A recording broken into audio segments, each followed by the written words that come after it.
Break के बाद एक बार फिर आपका स्वागत है। बड़ी बहस में हम आज चर्चा कर रहे हैं सार्क में क्या हमारे प्रधानमंत्री को पाकिस्तान के प्रधानमंत्री से मिलना चाहिए, क्योंकि नवाज शरीफ ने एक बार फिर कहा है कि पाकिस्तान बातचीत के लिए तैयार है, लेकिन पहल अब भारत को करनी है क्योंकि बातचीत का दौर भारत की तरफ से ही बंद हुआ है। जबकि भारत हमेशा यह साफ कर चुका है कि बातचीत इसलिए बंद की गई क्योंकि विदेश सचिव स्तर की बातचीत थी। विदेश सचिव स्तर की बातचीत होने से पहले पाकिस्तान ने सेपरेटिस्ट से बात की, अलगाववादियों से बात की। भारत की आपत्ति को पाकिस्तान ने यह कहते हुए खारिज कर दिया जब मुजफ्फराबाद में नवाज शरीफ ने अब से कुछ दिन पहले बोला कि बातचीत तो पहले अलगाववादियों से ही होगी जब भी कश्मीर के मुद्दे पर बात होगी। हम इस पर पाकिस्तान का भी रिएक्शन लेंगे। दिन न्यूज से हमारे साथ पीजे मीर साहब आपको नजर आ रहे हैं, वो जुड़ेंगे, उनके साथ एक पूरा पैनल होगा। हमारे साथ काठमांडू से एग्जीक्यूटिव एडिटर शीतल राजपूत इस वक्त जुड़ रही हैं, और साथ ही मेरे साथ विजय जौली हैं, बीजेपी के सीनियर लीडर, सौरभ शुक्ला हैं, सीनियर जर्नलिस्ट और editor in chief news mobile Asia के, और शिवशंकर मुखर्जी हैं, एक्स डिप्लोमेट। विजय जौली साहब, सबसे बड़ी बात कि क्या यह जरूरी है कि अगर पाकिस्तान हर किसी सही बात को नकार करके गेंद हमारे पाले में डालकर यह कहे कि पहल हमें करनी चाहिए तो पहल हम ही करें, और वो इस चीज पर अपने आप को कभी ना सुधारे कि जो गलती उसने की है वो दोबारा ना करे? देखिए, भारत और भारत के प्रधानमंत्री नरेंद्र मोदी जी ने हमेशा से पाकिस्तान के साथ दोस्ताना शांतिपूर्वक संबंध रखने के वो हमेशा पक्षधर रहे हैं, और इसीलिए उन्होंने अपनी जीत के बाद अपने 26 मई के वोट टेकिंग के अंदर सार्क कंट्रीज के नेताओं को बुलाकर अपनी मंशा व्यक्त करी कि हम पड़ोसी देशों के साथ दोस्ती के और शांतिप्रिय और समझदारी के संबंध रखना चाहते हैं। लेकिन उसके बाद जिस प्रकार से पाकिस्तान का एक अड़ियल रुख सामने आता दिखाई दिया, यूनाइटेड नेशंस में भारत पाकिस्तान सीमा के ऊपर जो सीज फायर वॉयलेशंस है उनके बारे में इशू को इंटरनेशनलाइज करने की बात हुई। भारत के अंदर कश्मीर के जो सेपरेट लोग हैं उनके साथ बातचीत तब करी जबकि भारत के विदेश मंत्रालय ने दिल्ली के अंदर पाकिस्तान के हाई कमिश्नर साहब को उनसे बात नहीं करने की सलाह दी थी। एक तरफ तो ये उन लोगों से बात करना चाहते हैं जो भारत से अपना अलगाव रखते हैं, और दूसरी तरफ ये कहते हैं कि ये भारत का दायित्व बनता है। अब ये तो इनको तय करना है, इन्होंने सेपरेटिस्ट लोगों के साथ बात करनी है, अलगाववादियों से बात करनी है, या भारत की सरकार के साथ बात करनी है। हमने दोस्ती का हाथ बढ़ाया, लेकिन पाकिस्तान ने कभी भी सकारात्मक पॉजिटिव दोस्ती के हाथ को मीनिंगफुल डायलॉग के नाते आगे नहीं बढ़ाया, और इसके लिए भारत की सरकार ने विदेश सचिव की टॉक्स को एकदम से कैंसिल किया, अपना गुस्सा भी व्यक्त करने के लिए।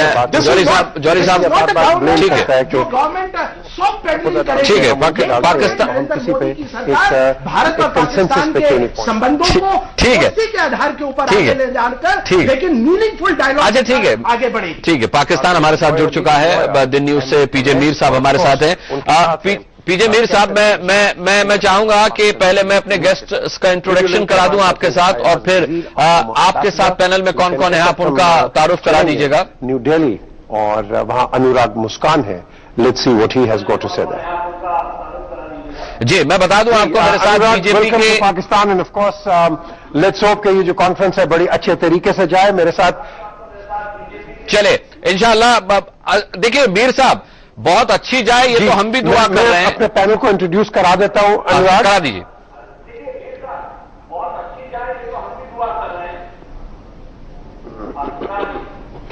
मेरे लेफ्ट साइड पे हैं जी डॉक्टर सलमान शाह, हमारे former finance minister, leading economic expert in Pakistan. मेरे राइट साइड पे हैं कैसर अहमद शेख, ये member of the national assembly हैं और रूलिंग पार्टी को रिप्रेजेंट करते हैं, और उनके साथ हैं Ahmed Awais, leading lawyer from Pakistan, member of the Pakistan Tehreek Insaf. हमें ज्वाइन करेंगे on a video link Ayaz Wazir, जो कि हमारे फॉर्मर एम्बेसडर भी रहे to Sri Lanka, and of course former intelligence wing को इन्होंने हेड भी किया हुआ है। जी, चलिए, बहुत बहुत इस्तकबाल आपके मेहमानों का भी हम करते हैं। मेरे साथ यहाँ भारतीय जनता पार्टी के सीनियर लीडर विजय जौली हैं, मेरे साथ यहाँ पर सीनियर जर्नलिस्ट और editor in chief news mobile Asia के सौरभ शुक्ला हैं, और एक्स डिप्लोमेट शिवशंकर मुखर्जी हैं, और साथ ही काठमांडू से मेरी संवाददाता शीतल राजपूत हैं इस वक्त लाइव। मैं ये जानना चाहूंगा मीर साहब कि नवाज शरीफ साहब ने एक बार फिर कहा है कि भाई बातचीत के लिए पाकिस्तान तैयार है, लेकिन गेंद इस दफे हिंदुस्तान के पाले में है। क्या भारत और पाकिस्तान के रिलेशन को कोई बास्केटबॉल का मैच समझते हैं नवाज शरीफ, जो गेंद हमारे पाले में बता करके वो ये कोशिश कर रहे हैं कि वो सेपरेटिस्ट से यहां मिलते रहें और बातचीत की पहल फिर भी हम करते रहें?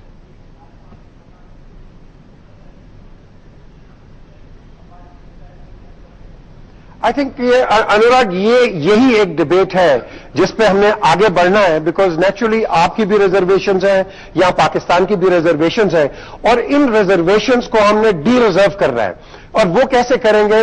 Bye dialogue. यस, इंडिया अगर कहता है कि ये जी सेपरेटिस्ट है, ये गलत काम कर रहे हैं, हम कहते हैं ये नवाज शरीफ को समझाइए ना मीर साहब। तो मेरी बात सुनिए, आपकी हुकूमत की तरफ से दो बातें सामने आती हैं। सरताज अजीज कहते हैं कि हाँ भैया हमने गलती की, अगर हम सेपरेटिस्ट से मिले तो ये पाकिस्तान की गलती थी। और मुजफ्फराबाद में अभी 2 दिन पहले नवाज शरीफ कहते कि नहीं, जब भी कश्मीर मसले पर बातचीत होगी तो हिंदुस्तान की हुकूमत से पहले और उनके नुमाइंदों से पहले आप सेपरेटिस्ट से ही हम मिलेंगे। तो ये दो तरफा बयान, ये दो तरीके के बयान रखकर आप चाहते हैं कि डायलॉग हो। कैसा डायलॉग आप चाहते हैं और कैसे होगा मुमकिन ये?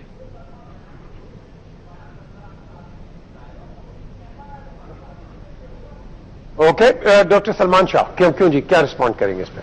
देखिए, ये तो एक पिछले 60 साल से हमारी उनसे बातचीत हो रही है, और जब भी हिंदुस्तान के साथ कोई भी हमारी विजिट होती है, प्राइम मिनिस्टर की हो या दूसरे हो, कोई मिनिस्टर जाए, मैं भी गया हूं वहां पे, जब तो मीटिंग्स तो कश्मीरियों के साथ होती है, क्योंकि कश्मीरीज एक पार्ट ऑफ द डिस्प्यूट हैं, और without the Kashmiris on board India Pakistan का सेटलमेंट नहीं हो सकता, क्योंकि Kashmiris are the third party और उनके पास उनका एक वीटो है। और वो अगर उनको हम इग्नोर करेंगे और इंडिया पाकिस्तान आपस में कश्मीर थर्ड पार्टी मीर साहब कैसे हो गया? ये किस किताब में लिखा है कश्मीर थर्ड पार्टी हो गया? पाकिस्तान में भाई आप लोगों की तरफ से गलत बयानी होती है, इसलिए तो डायलॉग और डिबेट आगे नहीं बढ़ पाता मीर साहब। हम दोस्ती की पहल करते हैं, हम बस चलाते हैं, आप करगिल कर देते हैं, बातचीत की पहल करते हैं, आप 26/11 कर देते हैं, आप सरहद पार से फायरिंग शुरू कर देते हैं। ये हर मुल्क का। सलमान साहब, आज जम्मू कश्मीर के अंदर जो चुनाव हुए हैं, चुनावों के अंदर 70% पिछले 6 महीने से यही काम चला रहे हैं और ये अपना इलेक्टोरल फ्रेंचाइज एक्सरसाइज किया है। कौन कहता है कश्मीर भारत का हिस्सा नहीं है? ये तो आपकी सरकार बार बार पिछले 67 ईयर से यही राग अलाप कर, we do not consider Kashmir to be a integral part of India. हम आपकी इस बात से सहमत नहीं है, क्योंकि ये यथार्थ से परे है, ये झूठी स्टेटमेंट है। आप पाकिस्तान के अवाम को गुमराह कर रहे हैं। वहां के वकील होने के नाते साहब उनकी बात पूरी जगह है, और कश्मीरीज को उनका राइट नहीं दिया गया करने का, और आपके इलेक्शंस जो है वो इसका नहीं है कि वो उनकी आपने राय ले ली है। आप इतने अगर कॉन्फिडेंट हैं तो उनकी राय लें और सारी दुनिया को बताएं, सारी दुनिया उसको फिर एक्सेप्ट करेगी। लेकिन राय वो वोट के जरिए तो दे रहे हैं, वोट के जरिए ही तो राय दी जा रही है, वोट के जरिए ही तो राय शुमारी हो रही है। आप क्या समझ रहे हैं रेफरेंडम अलग से होगा, वोटिंग अलग होगी? सौरभ शुक्ला, उनके सारे लीडर्स को आप बंद भी कर देते हैं, हिरासत में भी ले लेते हैं। 7 लाख की आपने वहां पे फौज भी रखी हुई है। पूछिए कि इस तरह से दुनिया को आप उनके बारे में उनकी राय ले लेते हैं। इंडिया में भी लोग हैं जो बता दिया है कि उनको हक दिया गया भारत का अभिन्न अंग है। आप जो आपके यहाँ जो कश्मीर है उन लोगों से पूछिए कि क्या परेशानी उनको हो रही है। देखिए, आप लोग बड़े नफीस लोग हैं जो कानून में बैठे हैं, पर जब कहेंगे प्रॉब्लम यह है कि जो पाकिस्तान के अंदर जो एक आपकी जो जनरल बैठे हैं जो ये टेररिज्म को बढ़ावा दे रहे हैं, उनको आपको उनसे बात करने की जरूरत है। और जो कश्मीर की बात है, भारत के लोगों और कश्मीर के लोगों ने दिखा दिया है आज ये इलेक्शन में वोट करके कि डेमोक्रेसी यूनाइटेड नेशंस को कहेंगे आके वो कश्मीरियों की बात सुन लें और वो बता दें कि वो आपके साथ हैं। नहीं, आप इमरान खान साहब से पूछिए कि वहां पर आपके यहाँ इलेक्शन कैसे हुआ, वो आपको बताएंगे। मैं मीर साहब लौटूंगा आपके पास, शीतल भी है काठमांडू से हमारे साथ। मीर साहब, मैं रिएक्शन लूंगा आपका। देखिए, हमारा जो मीर साहब एक मिनट रुकना चाहूंगा आपको। शीतल राजपूत काठमांडू से हमारे साथ है। शीतल कल 26/11 की बरसी है, शीतल कल 26/11 की बरसी है। 15 डोजियर सौंपे जा चुके पाकिस्तान को। एक को भी नहीं माना, सबको खारिज कर दिया। क्या इस मौके पर 26/11 की बरसी होने के बाद, 26/11 को लेकर पाकिस्तान के अड़ियल रुख के बाद, क्या प्रधानमंत्री को नवाज शरीफ से औपचारिक या अनौपचारिक दोनों ही सूरतों में मिलना भी चाहिए? देखिए, भारत ने अपना रुख स्पष्ट कर दिया है। भारत बातचीत करना चाहता था, प्रधानमंत्री ने पहले हाथ बढ़ाया। उनकी स्वेरिंग इन में उन्होंने नवाज शरीफ को इनवाइट किया, जो आए भी। बहुत उम्मीदों के साथ ये सब शुरुआत हुई और लगा कि अब शायद बातचीत जो है वो पटरी पर लौटेगी और संबंध दोनों देशों के बीच आगे बढ़ेंगे। लेकिन उसके बाद हमने देखा कि अलगाववादी नेताओं से राजदूत उनके मिलते हैं। फिर प्रधानमंत्री जो नवाज शरीफ, उन्होंने हाल में कहा, जोरदार तरीके से कहा कि हम कश्मीरी अलगाववादी नेताओं से मिलते रहेंगे चाहे कुछ भी हो जाए, और बार बार ओबामा से कहते हैं कि आप कश्मीर में मध्यस्थता कीजिए। तो किस तरह की बात करना चाह रहे हैं ये? और कश्मीर में जैसा कि बार बार जिक्र हो रहा है, 70% आज रिकॉर्ड वोटर टर्नआउट था जम्मू कश्मीर में। और क्या सुनना चाहता है पाकिस्तान का अवाम या पाकिस्तान की हुकूमत या जो पैनल इस वक्त पाकिस्तान से हमारे साथ जुड़ा हुआ है? 70% record voter turnout Jammu Kashmir में। मीर साहब, और क्या सबूत चाहिए आपको? तो आप किस तरह की और क्या सबूत चाहिए आपको?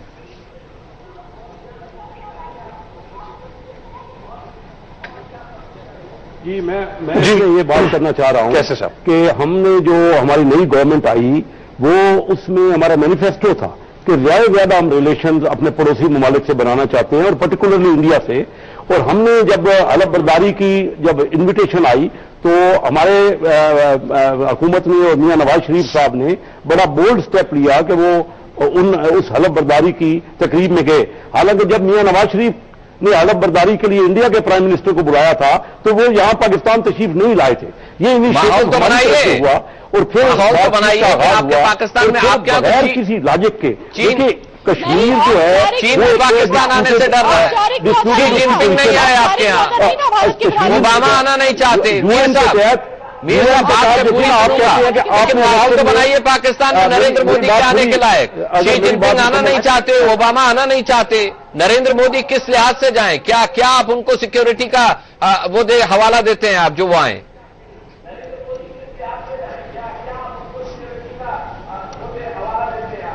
मैं ये कहना चाह रहा हूं कि जिस तरीके से हम डायलॉग कर रहे हैं, हम चाहते हैं कि एक फ्रेंडली रिलेशन बने। हम ये डायलॉग भी इस तरह हमें नहीं करना चाहिए, इतना सख्त जो हम रवैया शुरू से ही।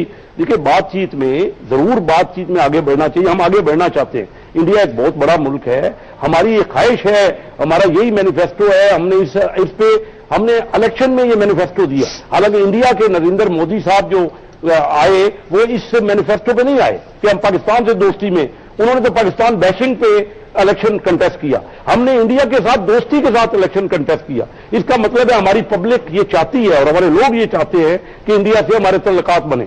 हलफ बर्दारी की मैंने कहा कि हमने जब इनवाइट किया इंडिया के प्राइम मिनिस्टर साहब को तो वो नहीं तशरीफ लाए, लेकिन हम वहां हमने इनिशिएटिव लिया। उसके बाद बात ये है कि अनुराग में यहाँ पे और हर जगह से यहाँ पे इंटरव्यू करना चाहूंगी। हर जगह से कश्मीर के बारे में एक डिस्प्यूटेड है। मैं कहता हूँ आपका स्टैंड बैठ के बातचीत से तय हो सकता है ना, बातचीत ही करना हम चाह रहे हैं। और अगर आप कहते हैं कि सिर्फ आपने इलेक्शन करवा लिए और इलेक्शन में आपको वोटिंग में 70% लोग आ गए, तो भी राइट करवा लें। एक ही मसला है, लोगों से ओपनली पूछ लें। मैंने ये कह रहे नवाज शरीफ जब हिंदुस्तान आए उसके बाद बात ये करनी चाहिए जिससे मसले का हल निकले।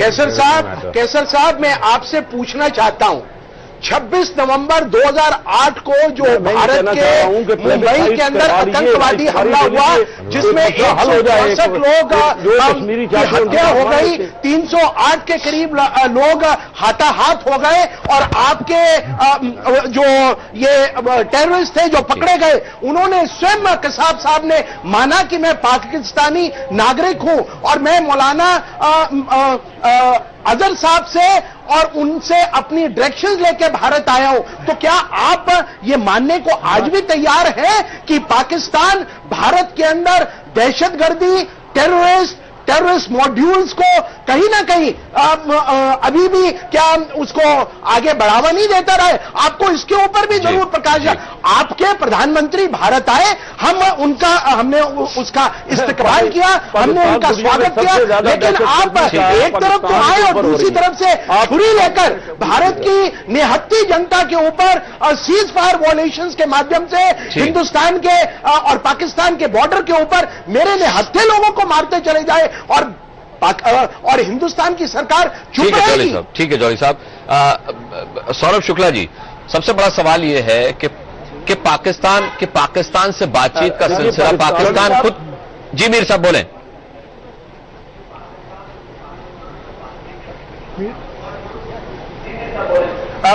इस वक्त अनुराग हमें ज्वाइन करते हैं अयाज वजीर, जो कि जब हम सिक्योरिटी और टेररिज्म की बात करते हैं, ये एक एक्सपर्ट भी रहे हैं, ये एक हमारे डिप्लोमेट भी रहे, एम्बेसडर भी रहे, तो बल्कि इनसे मैं पूछूंगा अयाज साहब, हिंदुस्तान हमेशा बार बार पाकिस्तान को ब्लेम करता है कि टेररिज्म पे हम इतना नहीं करते and we don't do enough, और ये जो टेररिज्म है इसको परपेट्रेट हम करते हैं। जरा आप अपना व्यू पॉइंट दे दीजिए।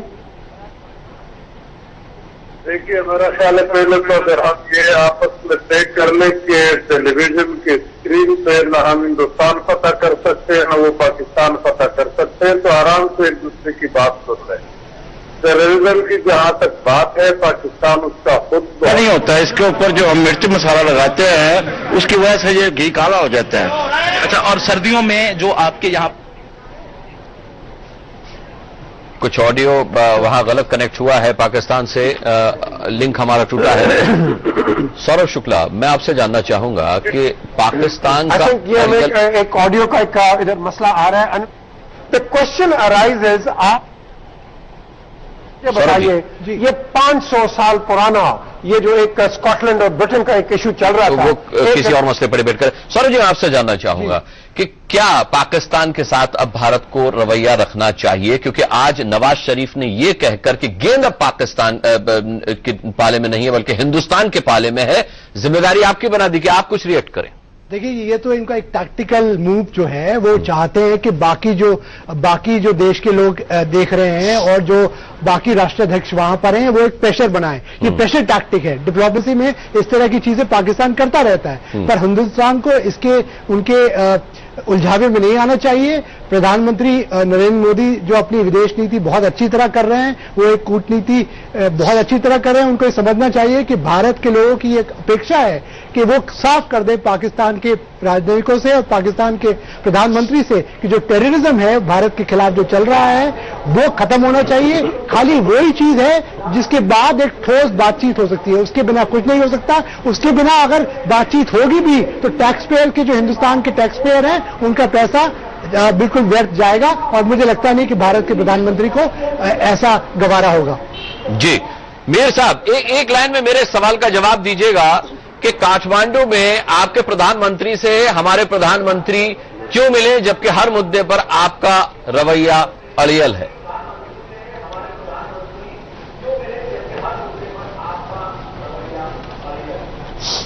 देखिए अनुराग, ये सार्क का मतलब क्या है? आज आपने देख लिया कि उसके अंदर बड़ा deeper integration for peace and prosperity. हम इस लाइन पे क्यों नहीं चलते हैं? Why do we start digging graves? अब इसका जो एजेंडा है दैट, आप मुझे बता दीजिए हिंदुस्तान की किस मुल्क के साथ बन के रह रही है?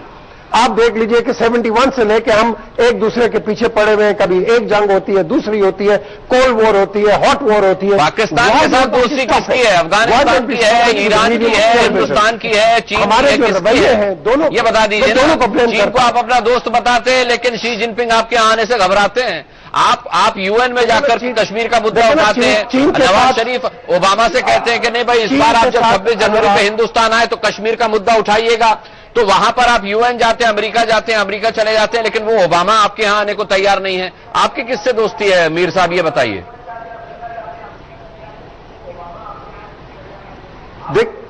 अनुराग, देखें, बिल्कुल सही आपने कहा। आप मुझे बताएं कि यूनाइटेड नेशंस के अलावा कहां जाएं हम? आप तो खुद वहां के परमानेंट मेंबर बनना चाह रहे हैं, तो आप भी तो वही के परमानेंट मेंबर बनना चाह रहे हैं ना। कश्मीर के मुद्दे पर यूएन क्यों जा रहे हैं? आप क्यों जाते हैं? United Nations, as you know, is a body. It's a body where you ठीक है, resolve differences. आपके इस सवाल का जवाब सौरभ देंगे। नहीं, सौरभ शिमला वो कई बार बात हो चुकी है, जॉली साहब कई बार बात हो चुकी है। देखिए मीर साहब, आप खुद बहुत नफीस आदमी हैं माशाल्लाह। आपके जैसे एक दो और पाकिस्तान में सियासतदान हो जाए तो बहुत अच्छी हालत यही वजीर हो आजम सकती है। हाँ, अगर आप वजीर आजम हो तो क्या पता हालत हम लोगों की अच्छी हो, पर गलत बयानी मत करें। ये मैं आपको बताना चाहता हूं कि देखिए पाकिस्तान जो है वो अगर ये जो हिंदुस्तान की मुखालफत करता है हर चीज में, वो छोड़ दे। ये जो हमने पहले भी कहा आपसे कि टेररिज्म छोड़ दे। हिंदुस्तान के अवाम में कह दूं आपको, हिंदुस्तान का अवाम, हिंदुस्तान का जो एक युवा जो एक वो यह है, वो पाकिस्तान के साथ दोस्ती चाहता है, पर वो ये भी चाहता है कि वो सुकून की जिंदगी जी सके। वो ये नहीं चाहता कि आपके जो टेररिस्ट हैं जो आप लोग भेज रहे हैं वो उनकी नींद हराम कर दें, उनके लोगों को जो है मौत के घाट उतार दो। सौरभ जी ये कह रहे हैं कि हम यूएन क्यों ना जाएं जबकि हिंदुस्तान यूएन में परमानेंट सीट देख रहा है। पर यूएन में आप जा रहे हैं तो यूएन, मैं आपको बताऊं, जब मैं अभी न्यूयॉर्क में था, बान की मून साहब ने हमें एक साक्षात्कार किया और हमने उनसे पूछा कि क्या आप हिंदुस्तान और पाकिस्तान के बीच में कभी मध्यस्थता करेंगे। उन्होंने कहा बिल्कुल नहीं, कि अगर, क्योंकि यूएन के जो रूल्स हैं बड़े क्लियर हैं कि दोनों देश जो हैं अगर वो जाएंगे तो दोनों की रजामंदी होनी चाहिए। तो आप ये बार बार अपने लोगों को ये बेकार बुलावे में मत रखें। देखिए इससे कुछ होने वाला नहीं है। कश्मीर का जो एक वो है, आप मान के चलिए। ठीक है मीर साहब, जो कश्मीर कश्मीर हमारे पास। मीर साहब हम कहां भटकते रहते हैं आप, जो लोग आपको पूछते नहीं है आप उनकी दरबार में जाकर के सलाह मशुरा करते, अपनी आवाज उठाते, हम आपको आमंत्रित करते तो आप यहां आके सेपरेटिस्ट से मिलते हैं। आप सीधा रास्ता क्यों नहीं अख्तियार करते? हम और आप बैठकर ही बात कर लें तो फिर हल हो जाएंगे तमाम मसलात। अनुराग, यही तो वजह है जी, बताइए अवैस साहब। देखिए मैं बड़े सुकून से और आराम से आपकी मैंने गुफ्तगू सुनी है, और मैं खुद भी दिल्ली आ चुका हूं as president Lahore high court bar. हम डेलीगेशन लेकर आए थे और उसके बाद कई दफा वहां आना जाना हुआ। पहली बात तो जो अभी आपने कहा कि आप कश्मीर की बात क्यों उठाते हैं, क्यों करते हैं, एक बात मैं आपको बताऊं, बुनियादी तौर के ऊपर अब वक्त ऐसा आ गया है कि हम हिंदुस्तान और पाकिस्तान के नए माइंड सेट की जरूरत है। हम अपने माइंड सेट को बदलें थोड़ा सा और ये रिजॉल्व कर लें कि हमने अक्रॉस द टेबल बैठ के अपने मामलात को हल करना है। देखिए आज से बहुत साल पहले की बात है, अब यूएनओ में आज आप कहते हैं ना कि कश्मीर की बात क्यों करते हैं। अब आपके जो सबसे पहले प्राइम मिनिस्टर थे पंडित नेहरू साहब, बड़े रिस्पेक्टेड आदमी थे, बड़े ऑनरेबल आदमी थे। ये मैटर तो वो खुद ही वहां जाकर ले गए थे और वहां रेजोल्यूशन उन्हीं का दिया हुआ है, आज तक वहां पे मौजूद है कि रेफरेंडम करवाया जाए। दूसरी बात आपने अभी की यहां पर कि कश्मीर में तो हालात अब बहुत बदल गए हैं और वहां पे 70% वोट जो है लोगों ने वोट का हक इस्तेमाल किया है। ये तो बड़ी खुशाइंद बात है, बहुत ही अच्छी बात है। आप डिबेट करते हैं, नेहरू पे जाते हैं, आप दिल्ली के अपने अनुभव सुनाते हैं, लेकिन मीर साहब शिमला और लाहौर समझौता आप भूल जाते हैं। और जब आप भूल जाते हैं, जब आपकी याददाश्त खो जाती है तो फिर किसी भी मसले पर आप वो सही जवाब नहीं दे पाते जो हमारे सवालों का होना चाहिए। बहरहाल मेरी इस डिबेट का समय खत्म हो रहा है, इसलिए मैं आप सबका बहुत बहुत थैंक्स करना चाहूंगा। शीतल से हम लगातार टच में रहेंगे, जानते रहेंगे कि जो सस्पेंस का पर्दा है कि दोनों देशों के प्रधानमंत्री औपचारिक या अनौपचारिक रूप से मिलेंगे या नहीं, इसकी हम मालूमात करते रहेंगे। यहां सभी मेहमानों का बहुत बहुत धन्यवाद करना चाहूंगा। पाकिस्तान से पीजे मीर साहब, आपका और आपके पैनलिस्ट का बहुत बहुत धन्यवाद। यहां शीतल राजपूत काठमांडू से हमारे साथ जुड़ी हुई थी। शीतल, आपका भी फिलहाल के लिए बहुत बहुत शुक्रिया। एक छोटा सा ब्रेक ले रहे हैं, बहुत जल्द वापस लौटते हैं।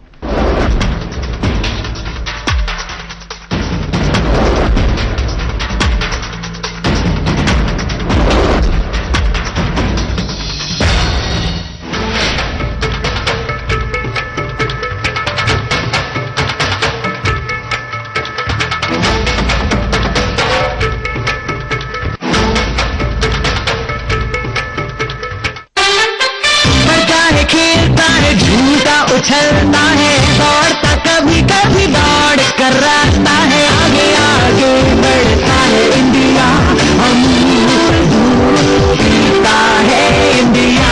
मनाता सेहत बनाता, लाइफ के मैदान में बाजी मार लाता, आगे आगे बढ़ता है इंडिया, हम जीता है इंडिया।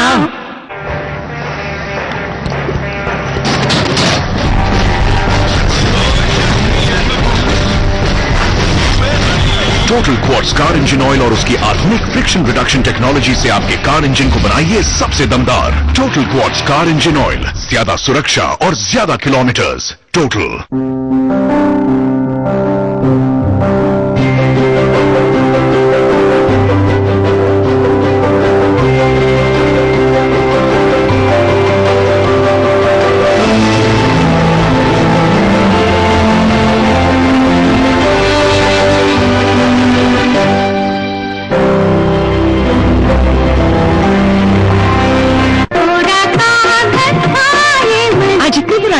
पुराने में जो बात है वो नए में कहा, पर कुछ चीजों का दौर कभी खत्म नहीं होता। जैसे राजधानी बेसन जुड़ा मेरे और आपके हर एहसास से। हौले हौले से केसर की कश्मीरी केसर, जिसके स्वाद में डूब रहे हैं सब। दिलवा मसाला, दाने दाने में केसर का दम।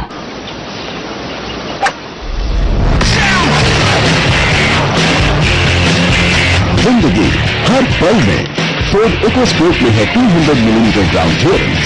आज ही अपनी इकोस्पोर्ट घर ले आए।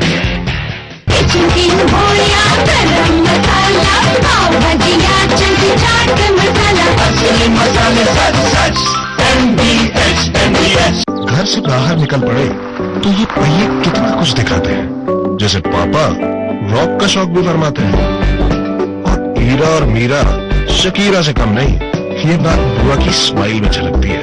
तो अब बस निकल पड़ो, क्योंकि जितना दूर जाओगे अपनों के उतना करीब आओगे। ये कहता है टोटल कंट्रोल। ओह वाओ, नया फोन 3G है।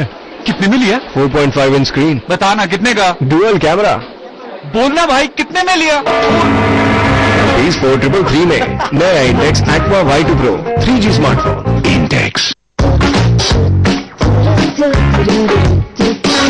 मेरी पिक्स अपलोड मत करना। चिलिया नमस्कार क्रीम, इसका रात में सिर्फ एक बार यूज उठाए सांवली त्वचा, मिटाए गहरे दाग और कुछ ही हफ्तों में आपको दे स्टार सा चमकता चेहरा। स्टार नहीं, स्टार दिखेगा। रैकोल की गर्म पानी की तेज धार जो आपको अंदर से जगाए और आंखों में एक नया जन्म। रैकोल वाटर हीटर्स, हर सुबह एक नया जन्म। इतनी कमाई आखिर किसके बलबूते पर? मेरे सोनालिका ट्रैक्टर के। और भला किसमें है ये दम? देश की सर्वप्रथम हेवी ड्यूटी ट्रैक्टर रेंज।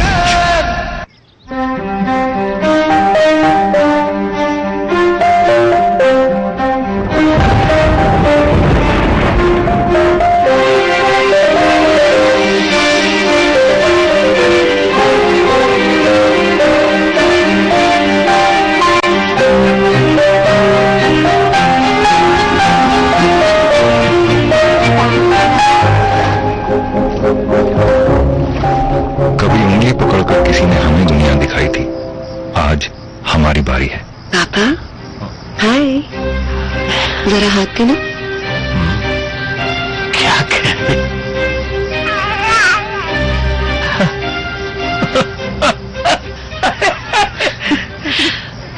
पेश है एयरटेल वन टच इंटरनेट। सिर्फ एक टच में इंटरनेट।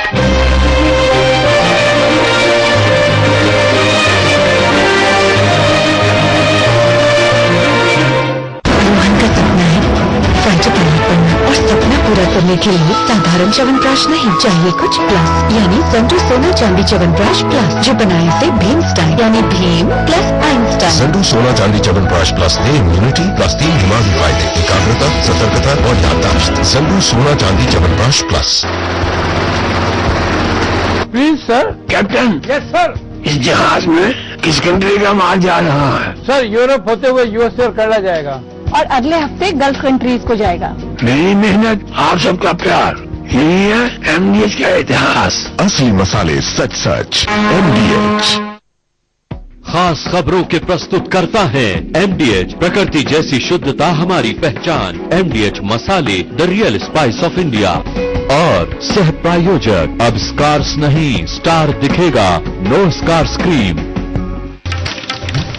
नेपाल में मोदी नवाज की मुलाकात पर सस्पेंस बरकरार। काठमांडू में शरीफ ने कहा पाकिस्तान बातचीत को तैयार, लेकिन